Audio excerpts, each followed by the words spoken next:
Hi friends, welcome back to our channel. இன்றைக்கி நம்ம என்ன பார்க்க போகிறோம் அப்படின்னா, சுகர் பீட் எப்படி செலக்ட் பண்ணி வாங்கணும் அப்படிங்கிறத பார்க்க போகிறோம். ஸோ வாங்க நம்ம வீடியோக்குள்ளே போகலாம்.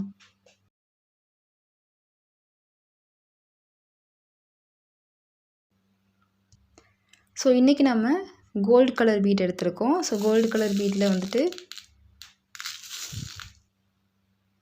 சுகர் பீட் உங்களுக்கு இப்படி தான் இருக்கும். ஃபர்ஸ்ட் நம்ம வந்துட்டு கோல்டு கலர் பீட் எப்படி நம்ம செலக்ட் பண்ணி வாங்கணும் அப்படிங்கிறத பார்க்க போகிறோம். ஸோ பீட்ஸ் ஃபஸ்ட் நம்ம பார்க்கும்போது எல்லா பீட்ஸும் நமக்கு ஆல்மோஸ்ட் ஈவனாக சைஸ் வந்து எல்லாமே ஈவனாக இருக்கான்னு பார்க்குறோம். ஸோ ஆல்மோஸ்ட் ஈவனாக இருக்கணும். ரொம்ப அதிகமாக வந்துட்டு பெரிய சைஸ் சின்ன சைஸ் அந்த மாதிரி இருக்கக்கூடாது. ஆல்மோஸ்ட் எல்லாம் ஈவனாக இருக்கணும். இப்போ நம்ம எடுத்து இப்படி பார்த்தாலுமே நமக்கு தெரியும். 1-2 கண்டிப்பாக சின்னதாக இருக்கும், பெருசாக இருக்கும். பட் ஆனால் மேஜராக பார்க்கும்போது நமக்கு வந்து ஈவனாக இருக்கணும் எல்லா பீட்ஸுமே. ஸோ இப்படி இருக்கான்னு பார்த்துக்குறோம். நெக்ஸ்ட்டு ஸ்டேஜ் என்ன பண்ணணும் அப்படின்னு பார்த்தீங்கன்னா, நம்ம கொஞ்சமாக எடுத்துகிட்டு நம்ம உள்ளங்கையில் வச்சு இப்படி லைட்டாக இப்படி நம்ம ரப் பண்ணிகிட்டே இருக்கோம். ஸோ இப்படி நம்ம ரப் பண்ணும்போது என்ன ஆகும்னா, குவாலிட்டி எந்த மாதிரின்னு நமக்கு செக் பண்ணி கண்டுபிடிச்சிடலாம். நல்லா ரப் பண்ணணும். ஒரு 5 மினிட்ஸ் அந்த மாதிரி ரப் பண்ணோம் அப்படின்னா, இந்த பீட்ஸ் வந்து எப்போவுமே எல்லாமே கோட்டிங் தான் கொடுத்துருப்பாங்க. இப்போ நமக்கு கோல்டு கலர் பீட்னா கோல்டு கலர் கோட்டிங் கொடுத்துருப்பாங்க. இப்போ சில்வர் கலர் பீட்னா சில்வர் கலர் கோட்டிங் கொடுத்துருப்பாங்க. ஸோ இப்படி தான் வந்துட்டு நமக்கு வந்து கோட்டிங் கொடுத்து தான் வந்துட்டு மார்க்கெட்டில் சேல் பண்ணுவாங்க. இது கோட்டிங் ஒரு 2-3 டைம் கோட்டிங் கொடுத்துருந்தாங்க அப்படின்னா பீட்ஸ் வந்து கருக்காது, சீக்கிரமாக கருக்காது. அதாவது எல்லா பீட்ஸுமே கருக்க தான் செய்யும். பட் ஆனால் கோட்டிங்கை பொறுத்து அதோட டியூரேஷன் வந்து லேட் ஆகும். சம் பீட்ஸ் வந்துட்டு ஒரு 5 டைம்ஸ் அந்த மாதிரி கோட்டிங் கொடுத்துருக்காங்கன்னா அது நல்லாவே லைஃப் வரும். நமக்கு ஒரு 5 இயர்ஸ் அந்த மாதிரி வரைக்கும் வரும். இதே சில பீட்ஸ் வந்துட்டு ஒரு 2 டைம் ஒரு டைம் அந்த மாதிரி கோட்டிங் கொடுத்துருக்காங்கன்னா அது வந்து நமக்கு சீக்கிரமாக மேக்ஸிமம் ஒரு 1 மந்த் 1.5 மந்த்லேயே அது வந்து நமக்கு ஃபேட் ஆகிடும். ஸோ இதுதான் வந்துட்டு பீடு வந்து நம்ம கரெக்டாக செக் பண்ணி வாங்குறது. ஸோ எவ்வளோ கோட்டிங் கொடுத்துருக்காங்களோ அதுக்கு தகுந்த மாதிரி காஸ்ட்டும் இருக்கும். பீடோட காஸ்ட்டும் நமக்கு பார்த்தீங்கன்னா அதே மாதிரியே இருக்கும். இப்போ 170 180லே இருக்கும். அந்த மாதிரி பீட்ஸ் எல்லாம் நீங்கள் வாங்கி யூஸ் பண்ணாலுமே மேக்ஸிமம் ஒரு 1 மந்த்து தான். நீங்கள் ஒரு 1 மந்த்தில் நீங்கள் இந்த ஒர்க் பண்ண மெட்டீரியல் ப்ளவுஸோ இல்லை ஒரு சல்வார் கமீஸோ ஏதோ எடுத்து பார்த்தீங்க அப்படின்னா ஓப்பன் ஸ்பேஸில் விட்டுட்டு அந்த மெட்டீரியல்ஸ் எல்லாம் கண்டிப்பாக வந்து பிளாக் ஆக ஆரம்பிச்சிடும். ஸோ நல்லா இப்படி நம்ம ரப் பண்ணிகிட்டே இருக்கணும். நான் ரப் பண்ணி முடிச்சுட்டு உங்களுக்கு காமிக்கிறேன் பாருங்கள். இப்போ பார்த்தீங்கன்னா நான் வந்து நல்லா ரப் பண்ணிட்டேன். ஒரு பர்ட்டிகுலர் டைம் எடுத்திருக்கோம் இல்லையா? ஸோ இந்த டைம் நம்ம வந்து நோட் பண்ணி வச்சுக்கணும். இப்போ இந்த பீட் பார்த்தீங்கன்னா நம்ம நார்மலாக இருக்க பீடும் இந்த பீடையும் செக் பண்ணி பார்த்தீங்க அப்படின்னா உங்களுக்கு கலர் வந்துட்டு ஃபேட் ஆகிருக்கும். நம்ம இப்போ தேய்ச்சோம் இல்லையா? ஸோ அந்த பீடு வந்துட்டு உங்களுக்கு கலர் ஃபேட் ஆகிருக்கும். இதுதான் நம்ம தேய்ச்ச பீடு. இப்போ நான் இது வந்துட்டு நான் இன்னும் தேய்க்காமல் ஃப்ரெஷ்ஷாக அப்படியே இருக்குது. ஸோ இந்த பீடு பார்க்கும்போது உங்களுக்கு டிஃப்ரென்ஸ் நல்லா தெரியும். உங்களுக்கு கேமராவில் தெரியுதா தெரியல, எனக்கு நேரில் பார்க்க நல்லாவே டிஃப்ரென்ஸ் தெரியுது. ஸோ இந்த மாதிரி தான் நம்ம வந்து செக் பண்ணி வாங்கணும். இன்கேஸ் இப்போ நம்ம ஒரு 5 மினிட்ஸ் இந்த மாதிரி நம்ம வந்து ரப் பண்ணுறோம் அப்படின்னா நம்ம வேறு ஏதாவது குவாலிட்டி வாங்குவோம் இல்லைங்களா? ஸோ அந்த பீடையும் வந்துட்டு நம்ம வந்து செக் பண்ணணும். இதே மாதிரி சேம் டியூரேஷனில் நம்ம வந்து ரப் பண்ணணும். அப்படி ரப் பண்ணும்போது நமக்கு வந்து அதுவும் ஃபேட் ஆகும் இல்லையா? ஸோ எந்த அளவுக்கு நமக்கு ஃபேட் ஆகுதோ அந்த அளவுக்கு அதோட குவாலிட்டி இருக்காது.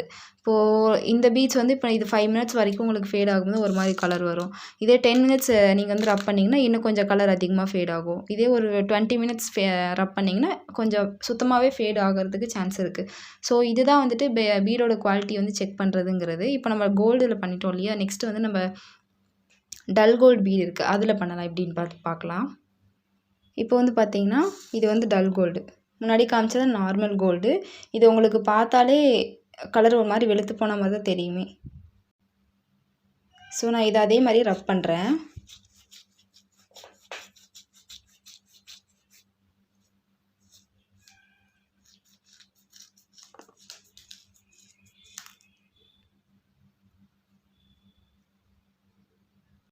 இப்போ பார்த்தீங்கன்னா கலர் நல்லாவே போயிருக்கு.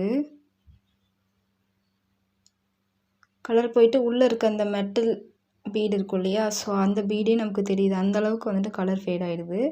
இதை நான் ஒரு 20 மினிட்ஸ் பக்கம் ரப் பண்ணேன். ஸோ அதனால் வந்துச்சு. ஸோ இப்படி தான் வந்துட்டு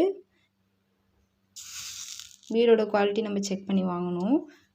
பாருங்கள், இது எவ்வளோ பளிச்சுன்னு இருக்குது. பட் இது பாருங்கள், தெரியுதா? அப்படியே கம்ப்ளீட்டாக உங்களுக்கு டிஃப்ரெண்ட் இருக்குது. ஸோ இப்போ பார்த்தீங்கன்னா இந்த மெத்தட் யூஸ் பண்ணி நீங்கள் வந்துட்டு சுகர் பீட் செலக்ட் பண்ணி வாங்கிக்கலாம். இதுதான் வந்து ப்ரொஃபஷ்னல் மெத்தடும் கூட. இன்னொரு மெத்தட் இருக்குது. அதை எப்படி செலக்ட் பண்ணி வாங்கணும் அப்படின்னு பார்த்தீங்கன்னா, நம்ம ஸ்டிச் பண்ணிவிட்டு மெட்டீரியல் வந்துட்டு எப்படி கலர் ஃபேட் ஆகுது ஃபேட் ஆகலையா அந்த மாதிரி வந்து நம்ம செக் பண்ணலாம். பட் இது வந்துட்டு நம்ம மெட்டீரியல் வாங்கிட்டு வந்ததுக்கப்புறம் தான் நம்ம வந்து செக் பண்ண முடியும். ஷாப்பில் வந்துட்டு நம்ம வச்சு செக் பண்ண முடியாது. ஏன் அப்படின்னா நமக்கு அங்கே வந்துட்டு இந்த மாதிரிலாம் அலோவ் பண்ண மாட்டாங்க. இப்போது நம்ம இந்த மாதிரி ரப் பண்ணி பார்த்து செலக்ட் பண்ணுறோம் இல்லையா?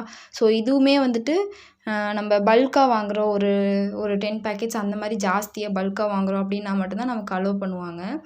சுகர் பீட்க்கு வந்துட்டு பிராண்டிங்லாம் இம்பார்ட்டன்ட் கிடையாது. ஏன்னா பிராண்டிங்கை நம்ம இம்பார்ட்டன்ட் கொடுத்து போனோம் அப்படின்னா நம்ம அது பேஸ்லேயே தான் போவோம். அப்போ நமக்கு காஸ்ட் வைஸ் அதிகமாக இருக்க மாதிரி இருக்கும். இதே நம்ம லோ பட்ஜெட்டில் இருக்க மாதிரி ஒரு 200, 250 அந்த மாதிரிலாம் நம்ம வாங்குகிறோம் அப்படின்னாலுமே அது எந்த பிராண்டாக இருந்தாலும் சரி, நான் சொன்ன இந்த மெத்தட்ஸ் எல்லாம் ஃபாலோ பண்ணி நீங்கள் செக் பண்ணி வாங்கிக்கிட்டீங்க அப்படின்னா அது நல்ல குவாலிட்டி மெட்டீரியலாகவே நீங்கள் பார்த்து வாங்கிக்கலாம்.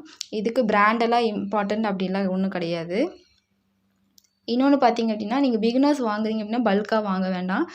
ஏன் அப்படின்னு பார்த்தீங்கன்னா, இப்போ நான் சொன்னது வந்துட்டு 250, 350 அந்த மாதிரி காஸ்டிங் இருக்கும். அதெல்லாம் வந்துட்டு உங்களுக்கு நல்லா ஒர்க் பண்ணி ப்ளவுஸ்லலாம் ஒர்க் பண்ணுவாங்க இல்லையா? ஸோ அந்த மாதிரி இருக்கவங்களுக்கு ஓகேவாக இருக்கும். இப்போ நீங்கள் பிகினர்ஸாக இருக்கீங்க அப்படின்னா, எனக்கு கண்டிப்பாக நான் பேக்கெட் வாங்கணும், ஒரு 250 கிராம் அந்த மாதிரி நான் வாங்கியே ஆகணும் அப்படின்னா உங்களுக்கு 160, 170 அந்த மாதிரி லோ காஸ்ட்லேயே இருக்கும்.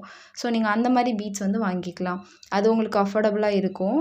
நீங்கள் அதிகமாக அமௌண்ட் ஸ்பெண்ட் பண்ணி நீங்கள் அதெல்லாம் வாங்க வேண்டிய அவசியம் இருக்காது. அதை விட எனக்கு கம்மியாக வேணும் அப்படின்னாலும் நீங்கள் வாங்கிக்கலாம். நல்ல குவாலிட்டி பீட்ஸ் வந்துட்டு எனக்கு நல்ல கம்மி அமௌண்ட்டில் வேணும் அப்படின்னா நீங்கள் ஒரு 50 கிராம் அந்த மாதிரி பேக்ஸ் உங்களுக்கு இருக்கும். உங்களுக்கு பக்கத்தில் இருக்க ஷாப்ஸில் வந்து கேட்டு பார்த்தீங்கன்னா இருக்கும். பட்டன் ஹவுஸில் வாங்கினீங்கன்னா இந்த மாதிரி இருக்கும். நீங்கள் அங்கே கூட போய்ட்டு அந்த மாதிரி வாங்கிக்கலாம். அது வந்துட்டு உங்களுக்கு நல்ல குவாலிட்டியாக இருந்தாலுமே உங்களுக்கு கம்மியாக இருக்கிறதுனால காஸ்ட் கொஞ்சம் அதிகமாக இருந்தாலும் உங்களுக்கு தெரியும். ஒரு 80 ருபீஸ், 90 ருபீஸ் அந்த மாதிரி இருந்தால் கூட உங்களுக்கு அதிகமாக தெரியாது. ஏன்னா நம்ம கம்மியாக தானே வாங்குகிறோம் இல்லையா? ஸோ அதனால் காஸ்ட் வந்து நம்மளை பெருசாக அஃபெக்ட் பண்ணாது. ஸோ இந்த மாதிரி நான் சொன்ன மெத்தட்ஸ் எல்லாம் யூஸ் பண்ணி நீங்கள் வந்து செக் பண்ணி வாங்கிக்கலாம். ஸோ என்ன ஃப்ரெண்ட்ஸ், இந்த வீடியோ உங்களுக்கு பிடிச்சிருக்குன்னு நினைக்கிறேன். வீடியோ பிடிச்சிருந்தா மறக்காமல் நம்மளோட சேனலை சப்ஸ்கிரைப் பண்ணிக்கோங்க. அப்படியே கூடவே இருக்க பெல் பட்டனையும் ப்ரெஸ் பண்ணிக்கோங்க. அப்போ தான் நான் போடுற வீடியோஸோட அப்டேட் உங்களுக்கு அப்பப்போ வரும். தேங்க்ஸ் ஃபார் வாட்சிங்.